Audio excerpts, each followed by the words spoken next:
पिछले अध्याय में हमने परीक्षित के जन्म और भगवान की कृपा के अद्भुत प्रभाव को समझा, जहां यह स्पष्ट हुआ कि दिव्यता जीवन के प्रारंभ से ही कार्य करती है। अब इस अध्याय में कथा एक अत्यंत गहन और व्यावहारिक मोड़ पर आती है, जहां जीवन की अनित्यता और वैराग्य का संदेश दिया गया है। इस अध्याय की शुरुआत विदुर के आगमन से होती है। विदुर एक ऐसे ज्ञानी और धर्मनिष्ठ व्यक्ति है जो सत्य को स्पष्ट रूप से कहने का साहस रखते हैं। जब वे हस्तिनापुर लौटते हैं, तब वे धृतराष्ट्र की स्थिति को देखते हैं। एक ऐसा व्यक्ति जिसने सब कुछ खो दिया है, फिर भी मोह में बंधा हुआ है। धृतराष्ट्र अपने पुत्रों और राज्य को खो चुके हैं, लेकिन फिर भी वे अपने जीवन में किसी परिवर्तन के लिए तैयार नहीं हैं। वे अभी भी उसी राजमहल में रह रहे हैं जहां कभी उनका अधिकार था। यह स्थिति हमें यह सिखाती है कि मनुष्य का मोह कितना गहरा हो सकता है। विदुर धृतराष्ट्र को बहुत स्पष्ट और कठोर शब्दों में उपदेश देते हैं। विदुर धृतराष्ट्र को यह समझाते हैं कि जीवन अस्थायी है।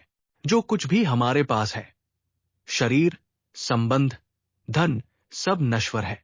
यदि मनुष्य इस सत्य को नहीं समझता, तो वो जीवन भर मोह में ही फंसा रहता है। इस अध्याय का मुख्य संदेश ये है कि एक समय के बाद मनुष्य को वैराग्य की ओर बढ़ना चाहिए। जब जीवन के अनुभव हमें ये दिखा देते हैं कि संसार स्थायी नहीं है, तब हमें अपने भीतर की यात्रा शुरू करनी चाहिए। वैराग्य का अर्थ संसार से भागना नहीं है, बल्कि उसके वास्तविक स्वरूप को समझना है। विदुर के उपदेश का धृतराष्ट्र पर गहरा प्रभाव पड़ता है। वे धीरे धीरे अपने जीवन की वास्तविकता को स्वीकार करते हैं और वैराग्य की ओर अग्रसर होते हैं। ये परिवर्तन हमें ये सिखाता है कि चाहे जीवन के किसी भी चरण में हो, यदि सही मार्गदर्शन मिले तो परिवर्तन संभव है। धृतराष्ट्र के साथ गांधारी भी इस मार्ग पर चलती है। ये प्रसंग ये दिखाता है कि जब दो व्यक्ति एक ही उद्देश्य के साथ आगे बढ़ते हैं, तो उनकी यात्रा और भी सरल हो जाती है। ये अध्याय ये भी स्पष्ट करता है कि भक्ति और वैराग्य एक दूसरे से जुड़े हुए हैं।